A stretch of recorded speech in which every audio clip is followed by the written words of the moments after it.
नमस्कार दोस्तों, मेरा नाम है विजय कुमार और आप देख रहे हैं कॉमिक्स पिटारा चैनल को। तो चलिए दोस्तों, बाकेलाल की सांसें और मजेदार कॉमिक्स को शुरू करते हैं, जिसका नाम है बाकेलाल और चमत्कारी जड़। देख सकते हैं इसका कवर पृष्ठ कुछ इस तरह का है। ओके, देख सकते हैं विक्रम सिंह और बाकेलाल। जब भी कोई नगर देखूं मेरा दिल दीवाना बोले, यही है विशालगढ़ बाके। ये तो कोई छोटा सा नगर है मोटे, मेरा मतलब महाराज। मेरे विचार में हमें यहां ना रुककर आगे ही बढ़ते रहना चाहिए। तुम्हारा कहना ठीक है मेरे प्यारे, लेकिन ये देख लेने में कोई बुराई नहीं है कि वहां भीड़ क्यों लगी हुई है। महाराज, भीड़ तो सिर्फ दो कारणों से ही लगती है। एक तब जब कोई मर जाए और दूसरा तब जब किसी राजा की सवारी निकले। ये भीड़ क्यों लगी है, आओ देखते हैं। क्यों भैया, ये भीड़ क्यों लगी है यहाँ पर? तुझे नहीं पता?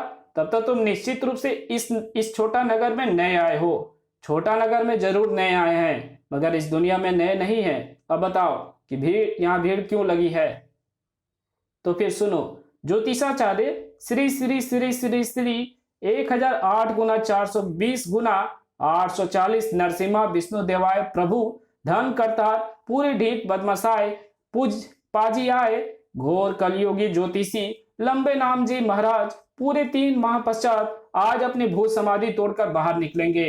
वो देखो बाकेलाल, ये तो सचमुच कोई चमत्कारी बाबा दिखते हैं। इतना लंबा नाम मैं भी रख लूं तो मुझे भी लोग चमत्कारी समझेंगे। ज्योतिषी लंबे नाम जी महाराज को समाधि से बाहर आता देख भोले भाले नगरवासी भक्ति भाव से उनकी जय जयकार कर उठे। बोलो लंबे नाम जी महाराज की जय।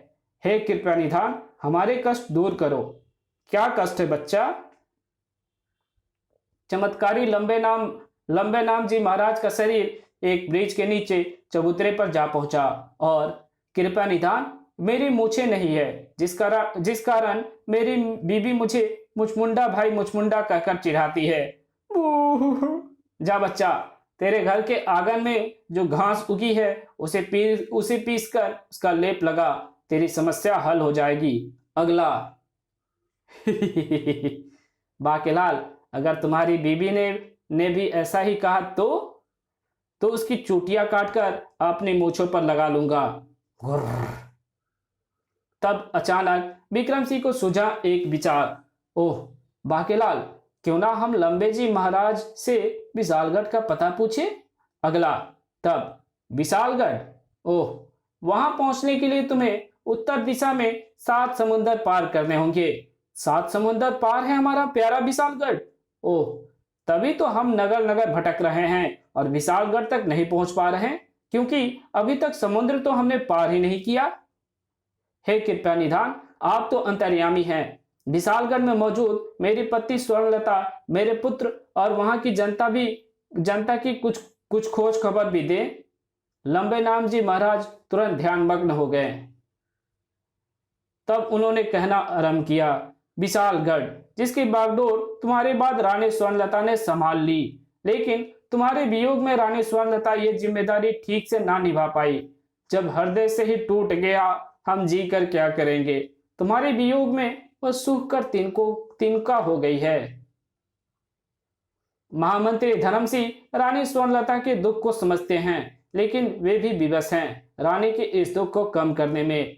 सो जा राजकुमार, सो जा।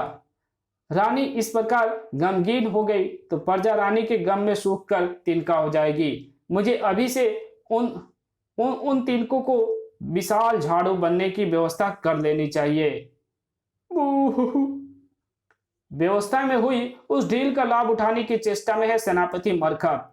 टुइया टुइया। एक दिन मैं राज्य की पूरी सैन्य शक्ति अपने काबू में कर लूंगा, फिर एक दिन रानी को मारकर बन बैठूंगा विशालगढ़ का राजा टुइया टुइया। इसी के साथ लंबे नाम जी महाराज ने अपना ध्यान भंग किया। अगला। बाकेलाल, मेरी प्यारी स्वर्णलता मेरे वियोग में कहीं मरखप ही ना जाए।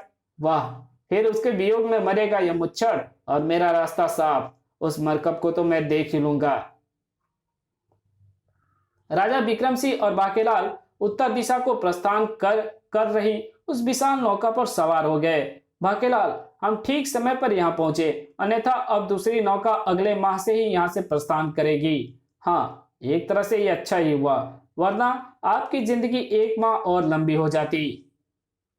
उस नौका में सवार हो चुका था छद्म रूप धरे डाकुओं का एक दल भी, जिसका नेतृत्व कर रहा था डाकू बलवान सिंह। नौका पर कई अमीर व्यापारी सवार हैं, सबको भोजन में जहर देकर माल पर कब्जा कर लेंगे हम।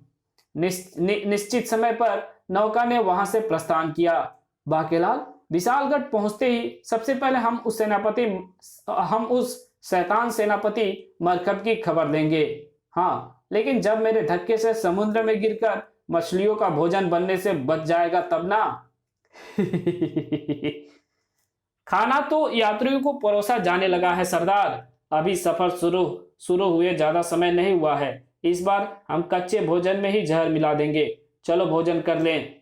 इस प्रकार आरंभ हुआ भोज। लेकिन ये क्या, बाकेलाल तक पहुंचते पहुंचते सबसे पहले खत्म हो गई दाल। ओह, दाल खत्म हो गई। भूख से अतड़िया कुलबुला रही है और इस कमबख्त ने बाकेलाल के पत्तल में टपकाई केवल दाल की 2 बूंदे।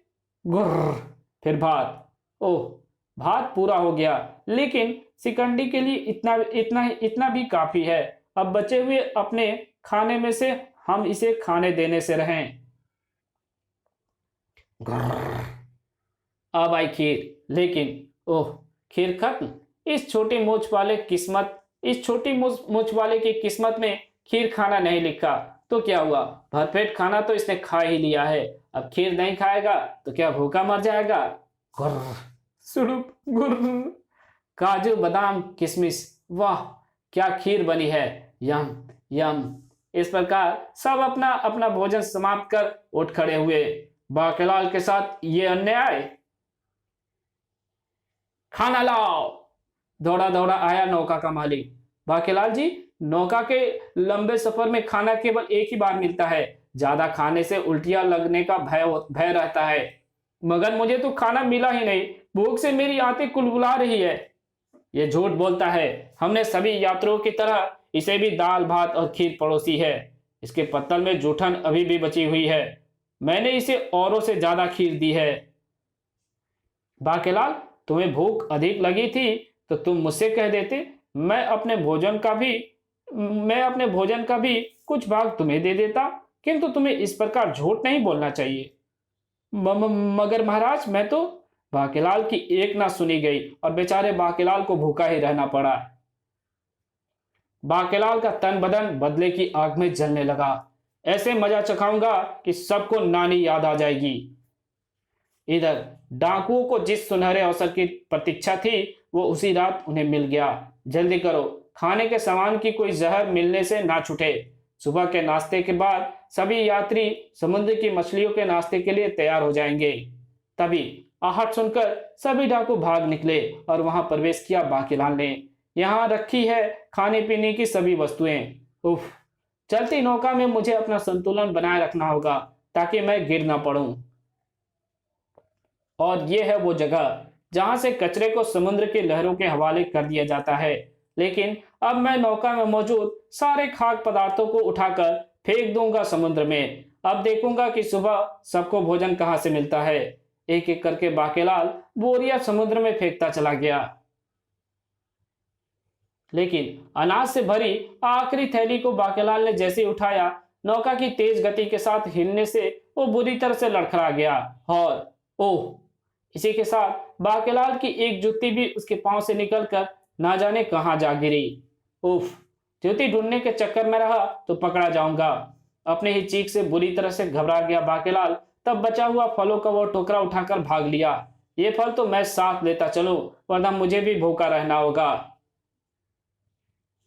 इधर चीख की आवाज सुनकर सैनिक भी उसी दिशा में भागे और अरे, ये तो बाकेलाल है। इसके हाथों में थमा है फलों का टोकरा। बाकेलाल के पांव से निकली जूती मिली गोदाम में। ये जूती बाकेलाल की है। और सारा अनाज कहाँ गया? मजबूती से बंद की गई खिड़की खुली हुई कैसे है? मुझे लगता है कि ये सारी शरारत बाकेलाल की है। और फिर धर दबोचा गया बाकेलाल को। बाकेलाल, तुम्हें भरपेट खाना नहीं मिला तो तुमने नौका में लदे सभी खाद्य पदार्थ समुद्र में फेंक दिए। मगर मैंने मारे गए बेटा बाकेलाल। बाकेलाल, तुमने ऐसा क्यों किया? नौका पर उपस्थित सभी यात्रियों के प्राण तुमने संकट में क्यों डाल दिए? क्रोध से कांपते हुए आदेश दिया नौका के मालिक गुलामचंद ने। बाकेलाल को भी उठाकर समुद्र में फेंक दो, क्योंकि ये अगर नौका में हमारे साथ रहा तो ना जाने अभी हमें और किन किन मुसीबतों में डालेगा। नहीं, बचाओ। शुक्र है कि इस कमबख्त ने फलों का टोकरा बचा लिया, वो मेरे काम आ जाएगा। नहीं, मेरे प्यारे बाकेलाल को इतना कड़ा दंड मत दो।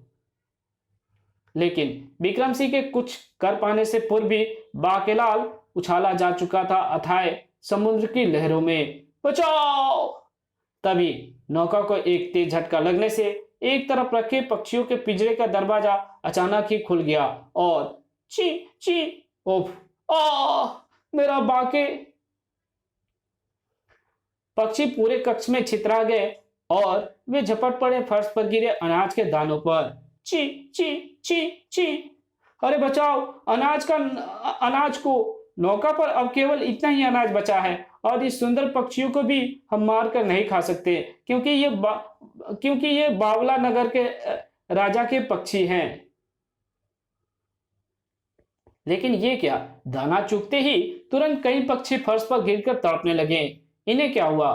दाना चुगते ही ये तड़पने लगे। वैदराज को बुलाओ। वैदराज ने अनाज की जांच करके बताया, इसमें तो तीक्ष्ण जहर मिला हुआ है। क्या? मगर इसमें जहर कब और किसने मिलाया?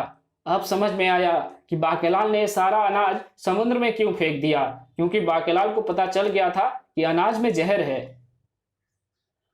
विक्रम सिंह का समूचा जिस्म क्रोध से कांप उठा। इसका मतलब नौका पर कुछ गलत लोग भी सवार हैं, जिनका पता लगाने के लिए हमें एक एक यात्री की तलाशी लेनी होगी और जिसके पास जहर पाया जाए वही अपराधी है। इस प्रकार काबू में आ गया डाकू दल।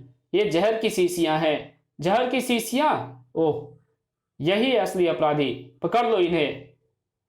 डाकू बलवान सिंह सहित अन्य डाकू की मुस्के भी तुरंत ही कस दी गई और जब डाकू बलवान सिंह ने बताई हकीकत तो हाय मेरा प्यारा बाकेलाल भूखे पेटी समुद्र की मछलियों का भोजन बन गया। ये तो बहुत बुरा हुआ, हमने एक निर्दोष की जान ले ली। डाकुओं की करतूत का पता चलते ही नौका के यात्रियों ने मिलकर सभी डाकुओं को समुद्र में उछाल दिया। इनकी सजा यही है। समुद्र में डाकूगिरी करने का यही नुकसान है कि भागने के लिए जमीन नहीं होती। अगले जन्म में मैं समुद्री डाकू नहीं बनूंगा। और अब नौका को निकटवर्ती किसी राज्य की ओर ले जाना होगा, जहां से अनाज इत्यादि की अपनी आवश्यकता की पूर्ति के बाद ही हम आगे बढ़ेंगे। बाकी के बिना मैं विशालगढ़ के लोगों को अपना मुंह कैसे दिखाऊंगा? अब मुझे नकाब पहनकर ही विशालगढ़ जाना होगा। इधर समुद्र में उछाले जाने पर बाकेलाल गिरा समुद्र में बहुत बड़े कूड़े के विशाल ढेर पर। बचाओ! हे भोले शंकर, तूने समुद्र में पेड़ क्यों नहीं उगाए ताकि मछलियां पेड़ों पर भी रहती और मैं उनका भोजन बनने से कम बच जाता। किंतु पानी का स्पर्श ना पाकर बाकेलाल ने आंखें खोली तो चौंक पड़ा। ये क्या? मैं अभी तक डूबा क्यों नहीं? ओह, ये तो कचरे का ढेर है जिस पर मैं आकर गिरा हूं। याहू, मैं फिलहाल बच गया। तब बाकेलाल ने कूड़े के ढेर में खींच लिया वो बांस। अब इस बांस पर अपनी जूती बांध देता हूं ताकि ये चप्पू का काम कर सके। अब किनारे से पहले कोई मुसीबत ना आ जाए। दूर कोई टापू सा दिखाई पड़ रहा है।